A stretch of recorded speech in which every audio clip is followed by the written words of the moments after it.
honestly, the best tool any engineer can ever hope to have exists, and they just don't use it enough. It's vernier calipers and a pencil and paper.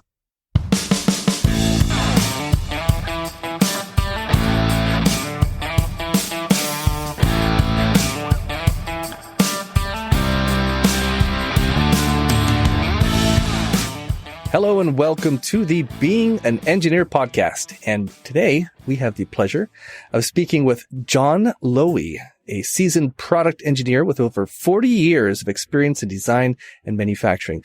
Currently collaborating with Jiga, Jon shares his extensive knowledge on design for manufacturing, otherwise known as DFM, offering valuable insights and lessons he has learned throughout his distinguished career. Jon, thank you so much for being with us today. Thank you for the invitation.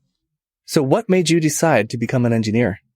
Look, I think it's a brutal truth that engineers don't decide to be engineers. They're born that way. By the age of 4, I was stealing my brother's broken toys and fixing them. I just, I'm not very good with people. I have learnt over the years to kind of wear a human skin. But essentially, I talk to machines much better than I talk to people. I already have, I have a hard time believing that in the 5 minutes that we spent before starting the recording, you came across to me as one of the least introverted, most social engineers I have ever spoken with. So what makes you say that you have a hard time talking to people? Because that is not what I got. I guess I don't believe in my own version of EQ or empathy. I long ago absorbed a complete understanding of that old joke. How do you judge an outgoing engineer? He looks at your shoes when he's talking to you rather than his own.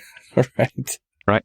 I learned to be human because I kind of stopped being an engineer, and I started take people's money and make interesting businesses, because the challenge in engineering, it's always satisfying, but in the end, you become systemically limited. There's only so much you can do. And if you have, I don't want to sound puffed up, but if you think you have grand imagination, then engineering can become too small eventually. And that's hard to imagine because engineering is everything. And I worship at the altar of engineering, and I stand on the shoulders of giants. But in the end, I wanted to do more. I wanted to be able to control the engineering, not just do it. And so I had to learn to be human. Well, tell me a little bit more about that. In what ways did you start feeling limited? And then this whole idea of somewhat tongue-in-cheek, you said taking people's money and creating businesses out of it. Tell me more about that. How did you get started there? Has it allowed you to expand your creativity beyond those limitations that you were seeing? Okay, so where did it start? In my very first job out of university, I landed my absolute dream job. I had been building benchtop, kind of think of them as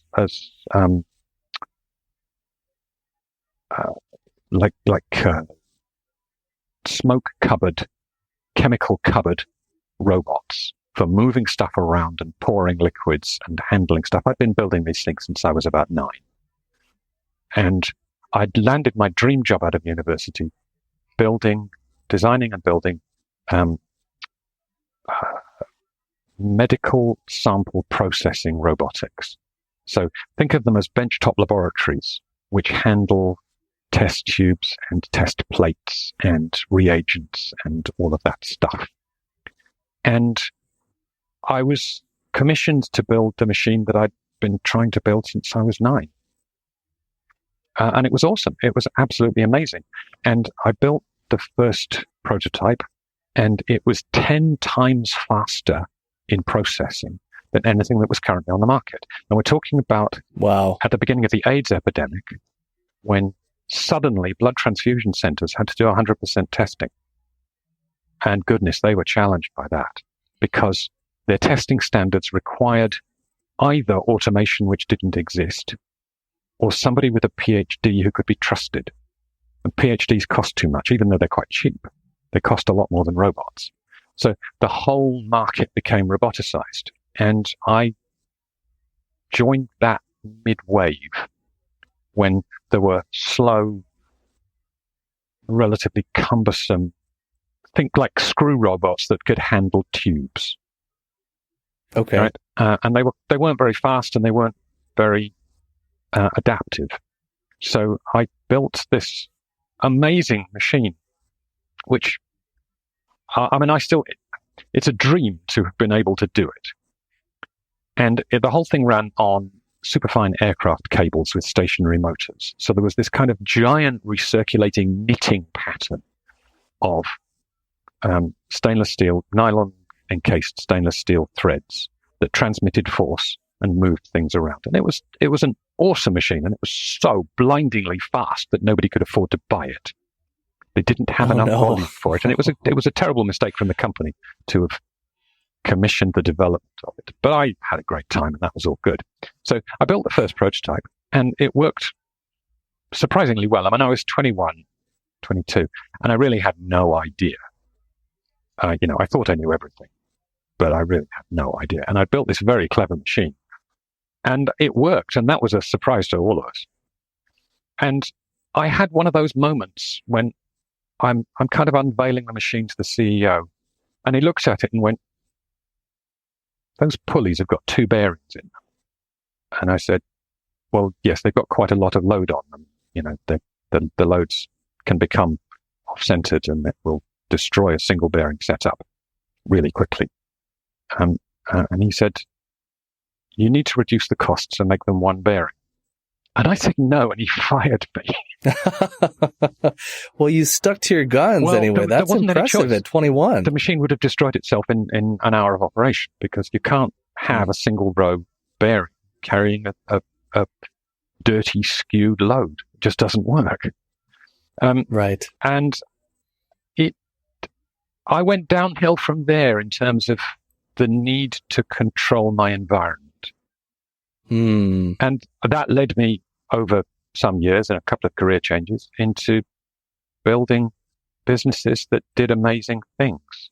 And they didn't fire properly. I'm not by nature the right person to do the whole job, but it's the nature of the New Zealand environment that you're expected to be the CEO archetype who can do everything.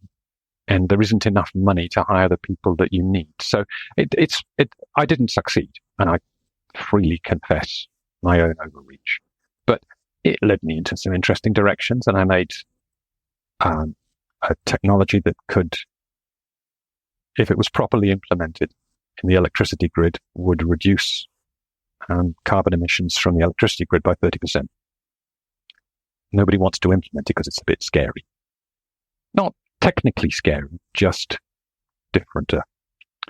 That didn't work, and I moved on. The next effort that got a lot closer was I came up with a way of measuring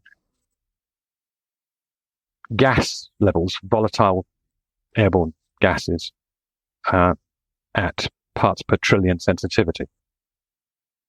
And that was amazing, and we delivered the working thing, but the shareholders couldn't handle it, and it kind of died of starvation just at the point where the machine was ready to go to market. So I'd done quite a lot of hard yards, and I'd done a lot of learning about how to not be. So some time had passed. I mean, 21 at this first job where you got fired till 45, 48, few businesses later where you were in charge. There was a lot of water under the bridge. I've had an interesting career. I spent 4 years as a field engineer in wildcat oil exploration, which was an amusing thing to have done.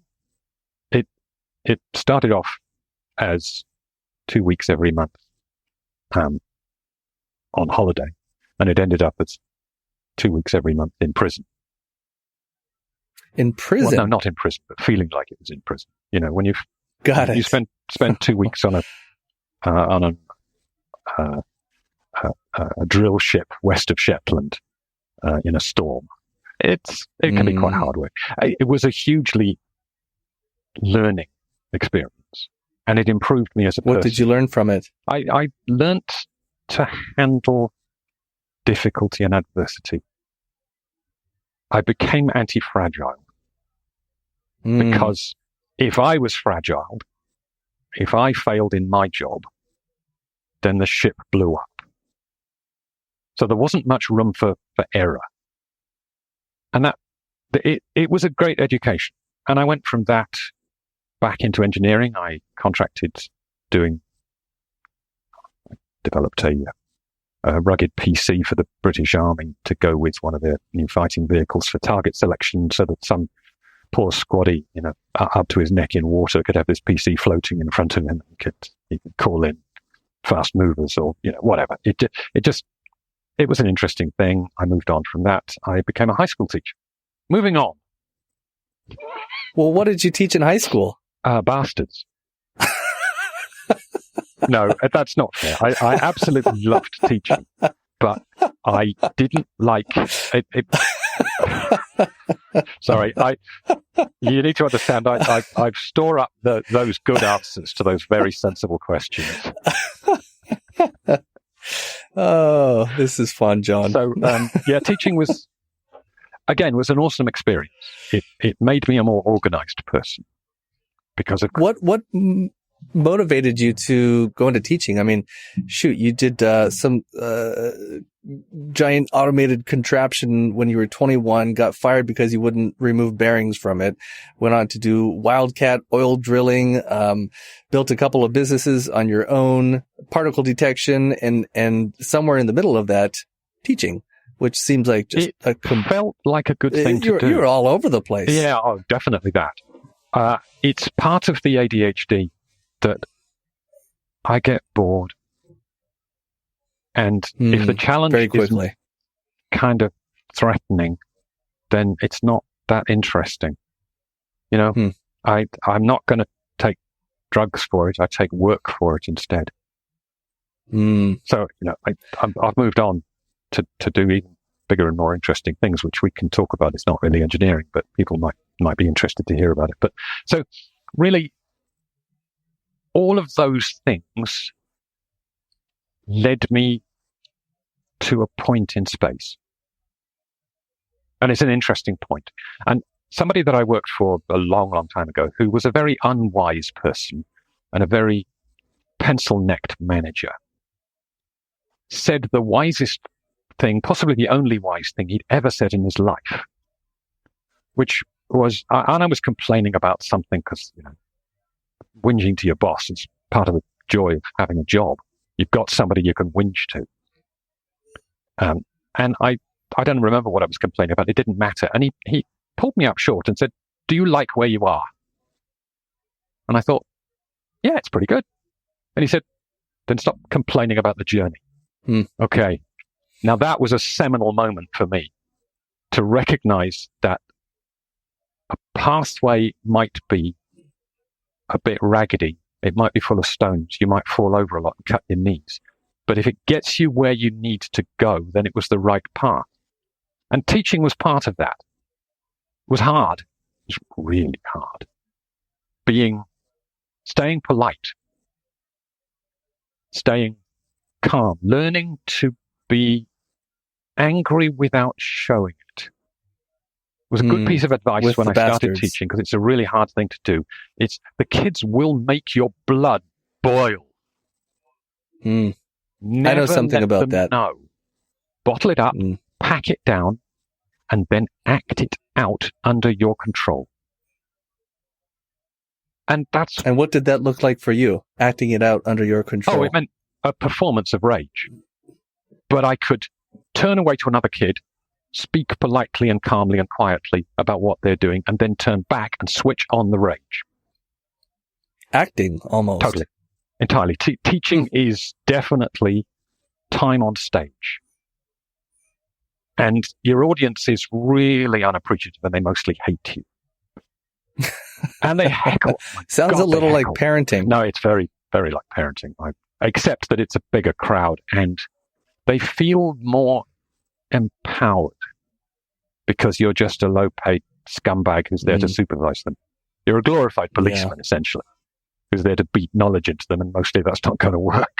And I loved teaching. I did. The actual process of getting kids to understand stuff, it equipped me in a way that I didn't imagine it would. I thought I was good at explaining things. I wasn't, but I learned how. And so now I'm very well equipped to talk to investors, to deal with client problems, to deal with technical matters for non-technical people. What are some pro tips that you can pass on in terms of teaching people? Like, what's your process for teaching something new? Stay calm, be in their shoes, stay calm, understand their perspective, understand above all else. And this is a thing that I think almost all of us struggle with. Understand that communication, if it's not double-ended, it's not communication. If you can't make it accessible to the person you're talking to, you're not communicating. You're grinding out your noises. You're on a street corner waving a Bible. You're bashing a drum. Nobody cares. Our engineering manager likes to say, the meaning of your communication is the response that you get. That's a very nice way to put it. If you can't hear back an echo of what you said with some of the gaps filled in, you haven't done the job. So the basic rule that I think of is hear it and forget it. See it and remember it. Do it and understand it. If you can get people to, metaphorically, to do the language back to you with their own twist on it, then there's a chance that they've heard what you're saying. And it's not easy to achieve. And I work incredibly hard at it because it is not in my nature. So what you are seeing now is a performance art. It's not the natural me. The natural me is sitting in a corner, covering his face because he doesn't want to interact with anybody ever. He wants some maths in front of him. It's so interesting that you say that. I think a lot of us feel that way, right? I think it is natural. It's natural. At least I feel that way. And I know others who feel this way, where if I had my way of it all, I'd probably spend a lot of time in a room by myself in the quiet. But that's not how life works. It's not. And if you want to achieve anything, then you have to be part of a team. And if you want to be part of a team, you need to not be a shit. And I probably was a terrible, total, arrogant shit when I was an ADHD engineer focused on how many bearings I needed to put in a pulley. I was probably very hard work. Now I'm very hard work in a different way. There's going to be a lot of ground covered, and you might have to run to keep up because I'm a knowledge sponge. I can't forget stuff. And I read all the time, and I'm always trying to learn. I mean, just this morning, I'm studying foamed composite light metals. Because somebody had asked me to write an article about light metals, and they thought we were talking about aluminium. And there's no way that I'm going to be boring about it. So I've had to learn about something that I'd never heard of, which is foamed composites. I've dealt with foamed metals before, but foamed composites? How the hell do you do that? So, yeah, communication. I mean, I'm doing it now. I talk too much because I'm trying really hard to clarify my position. So I'm not listening enough to you. Well, that's okay, because in certain settings that is a bad habit, but in this setting, that's the perfect habit. Right. We're here to hear from you. This is an interview of Jon Lowy, not Aaron Monker. So no, not for me. I mostly just want to hear you talk. Not for me, it's not. All right. Well, what is it for you? You ask a question. Go for it. It's a two-way street. Tell me a bit about you, because, doing this is kind of weird. Doing this for a living. I'll tell you how this got started. Well, I don't do podcasting for a living. This is I call it a marketing tool for my company. I've been doing it for 5 years, though. One thing I think I am very good at is sticking to something, right? I'm persistent. I can do something for a long time if I need to do it. And this has been a lot of fun, the podcast, because I get to interact with interesting people such as yourself. And it's awkward for me because like you mentioned, I would love to sit in a quiet room by myself for most of the day. But as we have agreed, that's not how life works. And so if I'm going to have to be out there interacting with people anyway, I might as well interact with interesting people that I get to choose. And the podcast gets me the perfect platform to do that. Yeah. Don't associate with boring people. I mean, when you have to, life is too short. Try to be polite about it, but oh yeah. My wife and I have code words for when we're at gatherings or parties and, it's time to get one of us out of there. Right. I don't bother with code words on that. It's fuck this. Sorry, this is boring. I'm going. Because eventually I reach the point where the ADHD leaks out.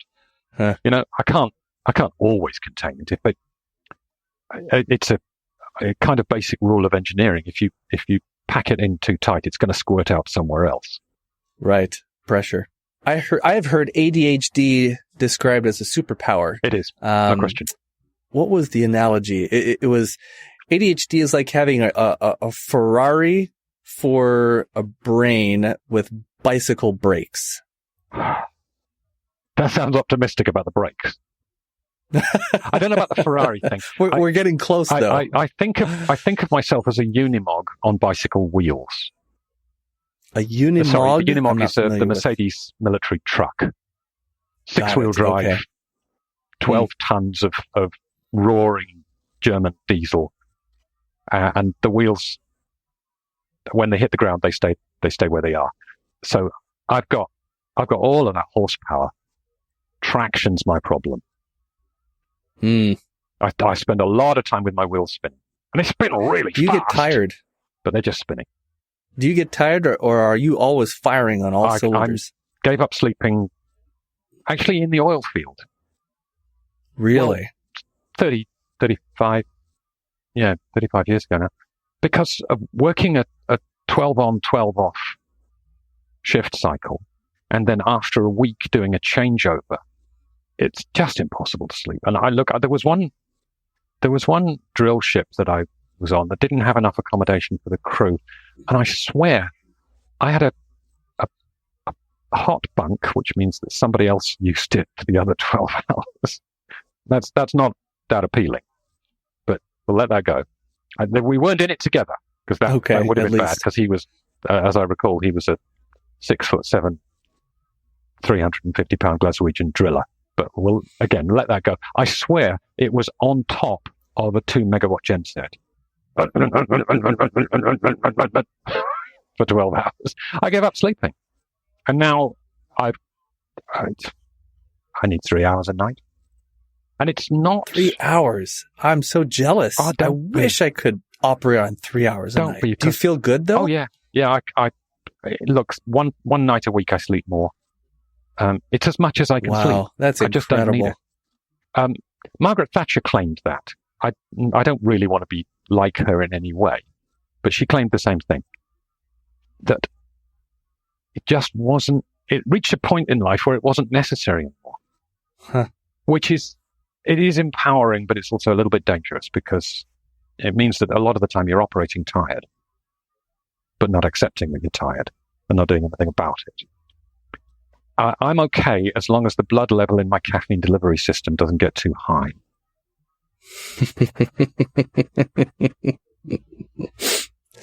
I wish I could sleep for 3 hours. Hey, I'd be thrilled with 6 hours. Right. I need to sleep 8 to 9 hours a night, or I feel like garbage. I can. Me. Oh, well, I don't know. We'll see. I can get by with less, for a day or so. But if I go multiple days in a row with less than that amount of sleep, I feel terrible. And I wish I could get by on less sleep. Yeah. I could do so much more. Yes. I'm finding that the less sleep at the moment is particularly useful because I've got a 2-year-old. Oh my goodness. Well, I'm 60 and I've got a 2-year-old. I've also got 2 older kids. They don't need me at night anymore. But yeah, the 2-year-old is wonderful. He's amazing. Getting to do this again at my age is ridiculous and probably quite offensive for a lot of people. But people ask me how I can do that. And the answer is it's because I'm 14 and I'll never be older than that. What do you know as a father this time around that you wish you had known the first time around? Zero fear.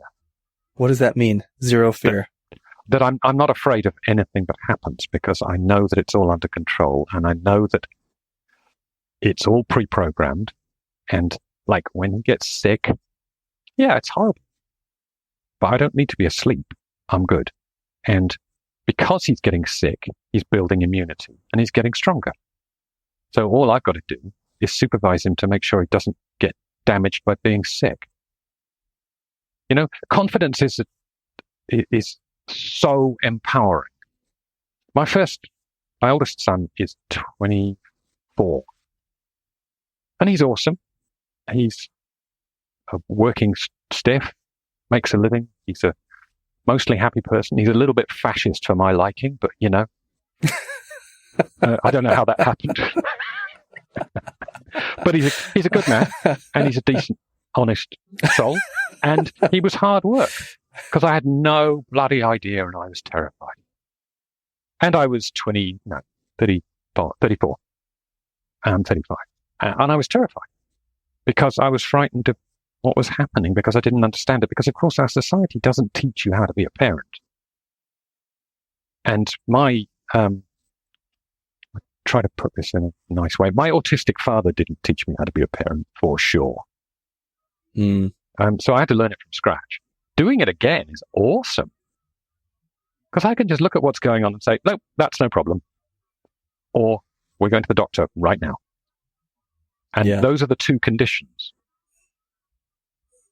Anything in between? Yeah. So, yeah, what have I learned? I actually think I'm quite good at it. You know, my oldest sons, they're 24 and 21. One's in his final year of engineering. Poor bastard. The other one did a business qualification and he's helping run a courier company and managing people, and he's out on the road sometimes and he's dealing with customers and he's robust and he's comfortable in his skin. But I didn't do too bad a job on him. So I'm looking at this 2-year-old thinking, yeah, I can do this. It's a real luxury to be a parent looking at it thinking, yeah, I can do this. I had a friend when back 15, 20 years ago when me and my friends started having kids,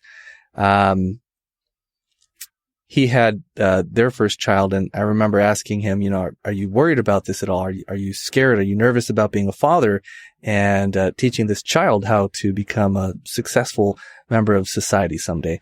And he said, you know, Aaron, I feel like I'm a reasonably intelligent person, and people with lesser intelligence than me have raised reasonable children. Good point. So I think I'm going to be okay. Yeah. And I thought that's a very rational perspective, and it's very hard to maintain that perspective when they're puking on you at 2 a.m. But still, it is exactly right. There is a tendency towards the mean. So all you've got to do is not screw up too badly, and you'll be okay. And don't screw up serials. That's the really important one. Don't reinforce the screw-ups. Have you taken the same perspective in engineering? Don't screw up too badly, and you'll be okay. Yes. And I can cite examples where I've screwed up, or somebody screwed up and I've had to fix it. And and I think of it as a muscle. It needs exercise. So a lot of human response is kind of glandular. You've got no control over it. It just happens. It's autonomic, and there's not much you can do. But if you work at it, you can turn glands into muscles in response terms. You can learn to control the autonomic, and it ceases to be autonomic. And that's quite empowering to know that when you're afraid and it looks awful, you can still control the situation. Even if you're controlling the fall. Don't rely on drunk's luck, know how to roll. It's the thing I say to investors probably more often than I should. This is pinball. Do not brace for impact. Just go with it. Well, if you're rigid, you'll get crushed. If you're drunk, metaphorically speaking, you'll bounce. How are you working with investors these days? Oh, that is a complicated question. I'm not doing engineering at the moment. I write professionally for people like Jiga. I've done a lot of work for them and for Xometry, and I know a lot about engineering because I've done most of it, so I'm able to spout extensively on a lot of subjects. And over the years, I learnt to write reasonably coherently. I ain't Hemingway. I don't write for art. I write for knowledge. But my day job, it's complicated to answer. I'm the agent for a series of Chinese retail outlets, buying product for them and shipping it to China across Australasia. And it's definitely not engineering. Although I treat it in the same way, in the sense that it's a flowchart and it's a sequential process, and it is all amenable to logic, and most of it doesn't need any cuddly, fluffy stuff. You're just making decisions about things, and those things have to be right. And, I've spent better part of 40 years in factories. I know how to inspect a factory and know when they're doing something stupid. I can stop them making serious mistakes. I can make the product good quality. I understand the quality process, and it doesn't matter whether it's beer or cheese or widgets. It's the same process. So, it's a spectrum of experience, and I'm having a new one now. So I'm a glorified shopkeeper, which is awesome because I get to ship container loads of nice things to people who want to buy them. You mentioned that you found engineering to be limiting, and so you branched out and started businesses, and now you're working with investors in some capacity. From a financial standpoint, have you, has money been very important to you? And B, have you found more financial freedom in your later ventures than you did in engineering? Money is only important to me when I run out. I have almost no interest in success measured in foldable terms. I don't mind it. I'm not offended by money, and I won't refuse it, but it's not a driver for me.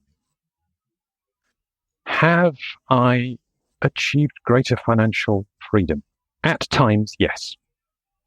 And then at times, oh my God, no. It's a Darwinian fight. And mostly I'm fighting things with bigger teeth than me. Fortunately, a lot of the time they have smaller brains than I do. But not always. Sometimes the things with big teeth are really fierce and smart, and then I fold. I'll do as I'm told. So what does drive you? Success. Not exactly success, but the measurable outcomes in doing things that other people can't do. My kicks come from... I'm going to wave an example at you. It's not going to work on an audio. I had a client come to me and say, I like one of these floating pen things. I want to do a copy of it. And he sent me one. And I said, dude, don't copy it. It's rubbish. Give me 3 months and a bit of freedom and some money to do some testing, and I'll make you something better. And he ran out of juice. But the production cost on this, forget the cost of the pen, because pens need to be really, really nice, and they tend towards expensive. The production cost on this thing, I've got that down to about 75 cents. And it works better than the ones that people sell. That's how I get my kicks. Because this has been sitting on my desk for a year waiting for the client to kind of wake up and come back to life and have some money so they can proceed. And I'm probably giving away his IP because you can see the magnets. But I don't care. Well, no one else can see it. Ah, true. Yeah. So how do I get my kicks out of doing things that other people can't do? So a prime example of this, when I was doing my master's degree, I did a full-time master's degree with a full-time job and a new baby 25 years ago. That was challenging. So while I was doing my master's degree, I got very friendly with my professor, who ran the bit of the school that I was in. And I was waiting in his office to get some help with some maths that I couldn't handle. He is a system mathematics genius and writes the textbooks on it, and imagines that everybody else must understand exactly what he's saying and doing because he doesn't think he's very clever. Typical engineer, really. And I was scuffling around on his desk because I'm a nosy bastard and reading some papers. And I found this paper from it was a final year undergraduate study of a way of chemically amplifying airborne volatiles. So adsorb into a structure and then drive the desorption of the sample in a closed space. So you can essentially create a high concentration out of a low concentration. And it was okay. They hadn't really done anything. They'd just read some books and wrote a report, and they'd achieved nothing. But I could see a germ of an idea, which I slogged at for 15 years in the background, turned it into a business, found investors to back it, and we built a machine that... Okay. New Zealand is a very agricultural economy. So we export 30% of all the dairy produce that is exported in the world from this tiny little pair of islands, which is a bizarre number. And it's because conditions are right here, and it's just chance. So among the produce is kiwi fruit, which they're pretty hard to grow right, and the problem was solved here first. So the industry developed here first and is kind of teaching in other areas how to do it. So a kiwi fruit, newly picked, has a value of about, let's say, 3 cents at the farm gate. It has a retail value in good condition at peak season of about 25 cents. If you can store that fruit in peak condition for 6 months so that you can sell it a week before the new harvest, in Singapore, one fruit is worth $5. Wow. Yeah. Now, that's quite a differential. So the storage of fruit, not just kiwi fruit, but kiwi fruit's a good example for it. The storage of fruit is an art form that isn't very scientific, but it is very successful in some quarters. And the vision that I had in reading this undergraduate paper was that I could see how to use this mechanism to measure very low levels of ethylene around fruit. So if you pick a fruit and it can then ripen, it belongs to the climacteric family. Man, I had to learn a lot about fruit. It's awesome, though, because I don't forget anything. So the list of climacteric fruits is huge, and it's all of those which will ripen after they are picked. So most melons are not climacteric. You pick them and they'll stay in the same condition until they rot. Most berries, they're not climacteric. Again, you pick them ripe and then you eat them. You can't keep them for long. But apples, an apple can go through its second birthday and still be edible. Not ideal, but edible. So the fruit that ripens after it's picked, if you pick it at exactly the right unripe condition, you can cold store it for months. If you can control the ripening process, then you can add value. And that's what the kiwi fruit sector in this country has successfully done. That about 5% of what they pick makes it to the end of the season and is of stupendous value, more than the whole of the rest of the crop. And they get to that 5% by a slightly messy, slightly random process again, for audio, the nasty noise you heard was me sucking my finger and holding up in the wind so that you could gauge the sense of what's going on in the fruit. And using this sensing system, I was able to detect the essentially nanotraces of ethylene in the unripe fruit and grade them for storage. And my grading process was 3 to 5 times more effective than the industry standard. So you'd get 3 to 5 times as much fruit survival at 6 months, which means that you could sell those fruit at peak value in high value markets. And we made a machine to do this. And it was amazing. It's necessary to overshare. My vision wasn't about fruit. You've heard of Thanos, the giant fake blood testing nonsense. Elizabeth Holmes. Come on, man. You've heard of Elizabeth Holmes. Okay. Anyway, Thanos made a machine that they claimed could do a broad spectrum blood analysis from one drop of blood.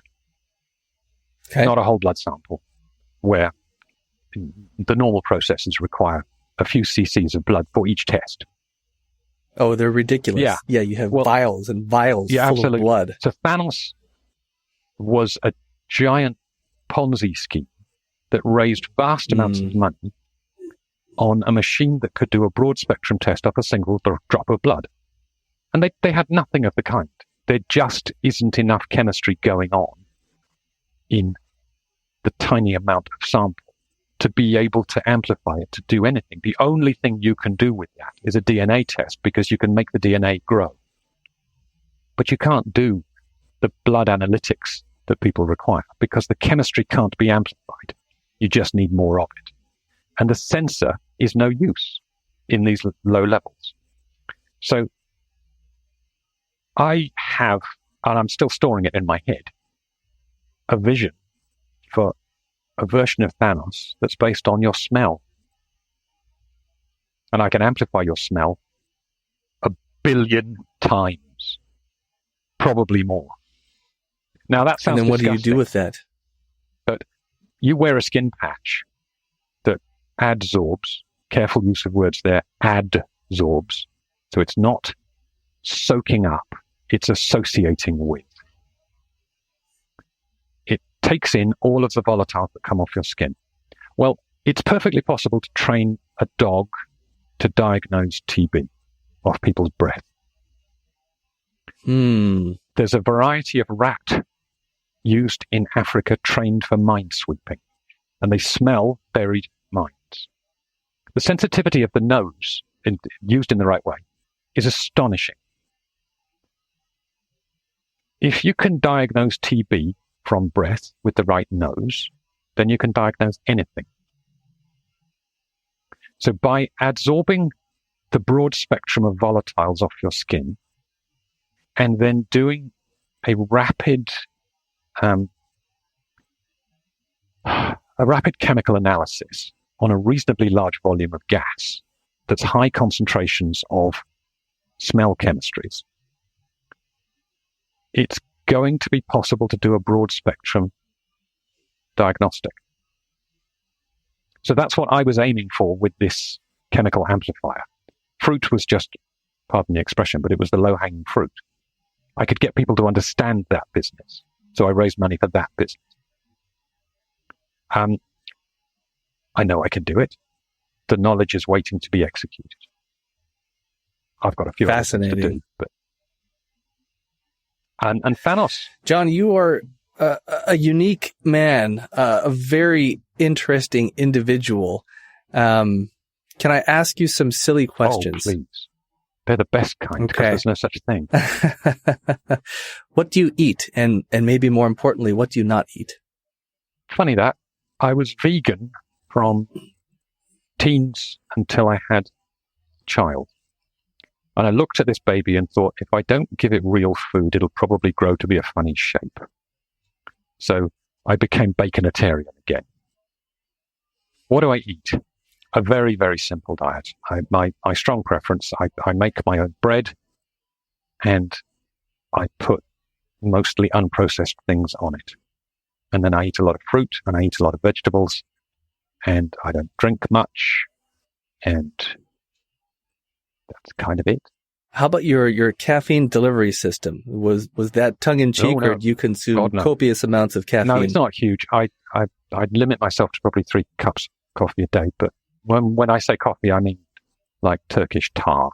I have an espresso machine. I have a really good espresso machine. It's my one luxury. I function better. I'm not great with mornings until I've had some coffee. Do you eat breakfast? No, can't. Makes me want to puke. Makes me slow all day. So I tend to eat once a day, like late afternoon, evening.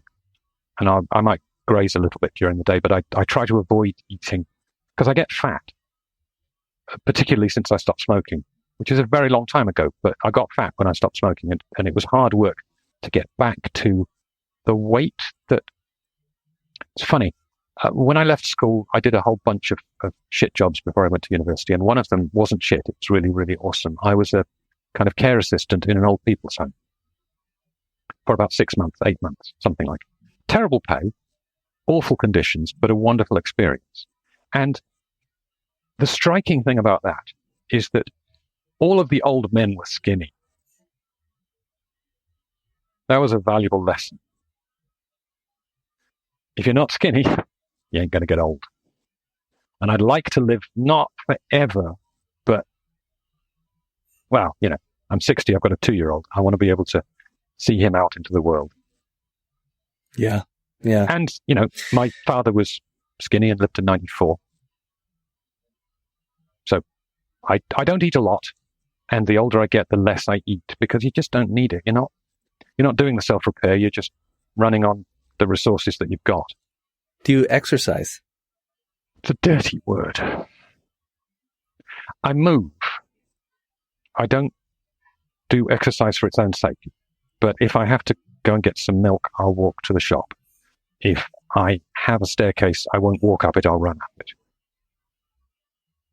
If there's an elevator, I'll only use it if I'm forced to, if I'm being polite. I'll use the stairs. So the gym is really alien to me, but movement is not.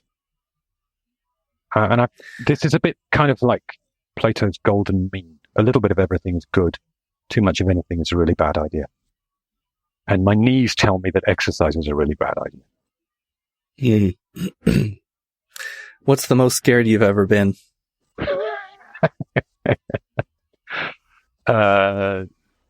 Stuck in I was leading a caving party. I think I was 17, 18, and I was leading a caving party, and I went through a sump. So that's an underwater pipe that you have to swim through to get through to the air on the other side. And I was roping for others to follow. And then there was a flash flood came through, and the chamber that I was in flooded. And I was down to like an inch of roof space. And then the flood subsided and I was all good. But it was a very interesting experience walking out of a cave to meet the cave rescue group who were coming to pick up my corpse. Wow. That was an experience that was worth having. What else has scared me? 4 hours up a derrick in a snowstorm, west of Shetland, in deep water, heaving seas, fixing equipment with the company man and the driller with 2 bullhorns screaming at me because my equipment was stopping drilling. There was another one, actually. On the same rig, I'd strapped up a hydrogen bottle. Hydrogen? Yes, a hydrogen bottle. And it broke its strapping in a storm and fell over, broke off its valve and shot across the deck like a rocket. So I'm in the company man's office. No, the rig manager's office, being fired. He's screaming at me about my incompetence. And my company's incompetence for the racking that wasn't good enough to do the job, couldn't withstand the storm forces. And then I quietly said to him, "It's your rack. Get out of my fucking office, boy." So, if it's not scary, this reminds me of your experience with the CEO. Yeah, no, it's not dissimilar. And then getting fired. I'm an arrogant bastard, and I've probably been fired more often than I've quit. I'm really no good at being told to do stupid things by stupid people. And it's a burden. It is. It's made my life less stable than it might have been. But it's also been interesting. What's a tool that doesn't exist, but if it did, you think would allow engineers to work 10 times faster, 100 times faster? That's hard. If you'd asked me that 10 years ago, I would have said rapid prototyping that was useful. Yeah. Now the rapid prototyping is useful. It just needs to be cheap enough. Honestly, the best tool any engineer can ever hope to have exists, and they just don't use it enough. Is that their brain? Vernier calipers and a pencil and paper. Understanding what's going on because you've evaluated it rather than looked at it. The tool that doesn't exist, that's a really good question. I'm not sure I've ever thought about that, except that I'm always trying to make the tool that doesn't exist. It's that stupid Star Trek thing, whatever they call it, the materializer. No. The teleporting? No. Now that would be useless because somebody would merge me with a fly and then it would turn into a movie, and that would be terrible. No, I like the journey, so I'm not terribly interested in teleport. No, they punch a button and out pops a mug of hot tea, or piece of cake, or a gun, or whatever it is. It is rapid prototyping. It isn't there. Right? Additive manufacturing on a molecular level. Yes, and strangely enough, I have a plan. That's another This does story. Not surprise me. Yeah. Well, somebody challenged me to this. It was a head of an accountancy firm who we were talking about investment in something else. And he said, "Should I put money into rapid prototyping, into additive manufacturing?" And I said, "Yeah, if you want to be disappointed." Oh, yeah, but everybody's telling me that it's the thing to do. Well, yeah, it will be in 20 years, but now it's kind of rubbish. It's quicker to make one the old way, and it'll be better. If you want to make 1 million of them, there's no way you're going to do it that way. It's not additive manufacture. That's why I tend to not use the phrase, because it really isn't manufacture. It is prototyping. And yeah, okay, NASA can buy a line of machines and make shelf brackets to go into the space station. It's all for show. It's all nonsense. DARPA, they can have mobile centers printing parts for tanks. But if they want them to be any good, they're not going to come off those machines. They'll be quicker, but they won't be very good. So, yeah, the machine that doesn't exist is additive manufacturing that really is additive manufacturing rather than investor pretense. And I know this partly because I spent 10 years running a prototyping agency alongside a consulting business. So I tend to know quite a lot about additive manufacturing, and I keep up with it because people are always asking me to write stuff about it, so I have to study. Yeah. The tool that doesn't exist is additive manufacturing that's not shit. Or poisonous. input your requirements and out comes a perfect cup of coffee. Well, I don't want a cup of plate coffee. of food, I'd like a fan. Yeah, I'd like the perfect, I don't know. Look, a machine that could print a bearing that would work. Yeah. That's the go. A sealed bearing, right? That's the go. Different materials, different finishes. Material. Yeah. Precise I think that's what a lot of non-technical, non-engineers thought was going to happen 15 years ago when 3D printing started getting so popular. And the investors are still acting what a disappointment. as if that's what's happening. When in reality, I can cite an example that really I find quite inspiring. My design company was commissioned to do a thing that actually was my second tier obsession. Came out of the robotics. It was making prosthetic hands. It was making prosthetics that actually mimic the organic in their flexibility and motion. And they came to us to do this, and it was an interesting project. And they really, really, really, it had some intricate gearboxes in the fingers. We'd managed to squeeze motors into the first joint of each finger so that we could reduce the overall mess and complexity and force transmission setups. And it required some intricate gearboxes with lovely little clutches in them. And it was a beautiful thing. And these parts were very intricate, and they needed to be very precise, and they needed to be extremely strong. And the client absolutely obsessed about the idea of additive manufacture for these gearbox components. And so we put it into a race. And I had machined parts in 14 days that worked, and they had rapid prototype parts in titanium in 4 months that were garbage because it was difficult.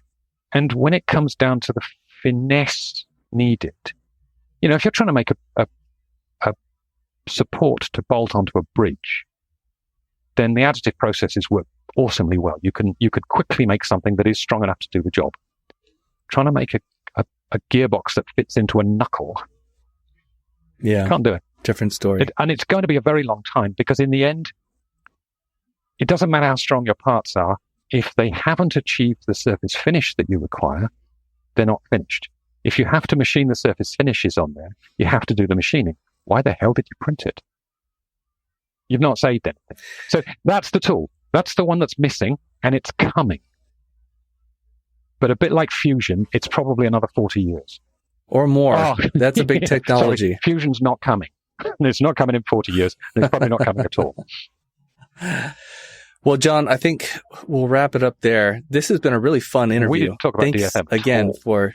I feel bad. No, we didn't talk about any of the questions that I had prepared. Oh, yeah. This one in a completely different direction, and it was delightful. Awesome. I loved it. Thank you. I'm very happy to have sounded human. John, how can people get in touch with you? I suppose through LinkedIn, although it tends to be, think of it as lucked out. Lucked out goes with Faceplant and Twitter and all of the other social networks. That they're really not. They're for people with loud voices, not people with deep thoughts. Well, that's where I found you, LinkedIn. I know. So I'm having to revise my thoughts on this, because Jiga, they're trying to create a presence, and they're trying to use my knowledge and a few people like me to amplify their presence, because it's a good marketing tool. It's a good way of contacting people who need stuff done. And so I'm having to revise my opinion of LinkedIn, simply because it is a better tool than it used to be. I quit it years ago because it wasn't useful. It was just a club for people to talk nonsense. And then COVID came along, and it was a club for psychotics to talk bollocks. And I quit. So I've had to come back to it and reassess it. And I'm doing that. And I'm here with you. That's an interesting experience. How do people get in touch with me? JON@WHIOTECH.com. So again, JON@WHIOTECH.com. just for background there, that's Perfect. Fiotech, which is my kind of personal operating space. The Fio is the native New Zealand blue duck, which is a pretty little creature, and it's one of those stories that, like the drop bear. So you've heard of the drop bear in Australia. You've never heard of it? Okay. So tourists in Australia are warned when you walk under trees, be careful of the drop bears because they'll drop down on you and they'll savage you. This is koalas. They don't savage anything. But people are warned. Not the most vicious creatures. They're vicious, terrifying creatures. Right. Yeah. So like my golden doodle. Exactly. Yes. So the New Zealand equivalent of that is the Fio, the blue duck, which is introduced to people who are going near water in New Zealand as the New Zealand carnivorous duck. Right. So I like the idea that my own operating space is a terrifying lie. So Fiotech. I love it. Which nobody can pronounce, but they don't need to. That's fine because it's not really a business. It's just where I think. I was actually going to ask you how you pronounce that. I kept trying to say Wiotech. Couldn't make sense of it. The Maori language, the native New Zealand language, is difficult to grasp, but very phonetic. So when you see a New Zealand word that looks weird, just say all of the letters and you'll be about right. Don't try and make anything clever out of it. So, no. Okay. But just say all the letters. So if you said Fiotech, people would understand. Jon, this has been a delightful conversation. Awesome. Thank you for your time. Thank you so much. I've enjoyed it great. I'm Aaron Moncur, founder of Pipeline Design and Engineering. If you liked what you heard today, please share the episode. To learn how your team can leverage our team's expertise developing advanced manufacturing processes, automated machines, and custom fixtures, complemented with product design and R&D services, visit us at teampipeline.us. To join a vibrant community of engineers online, visit thewave.engineer. Thank you for listening.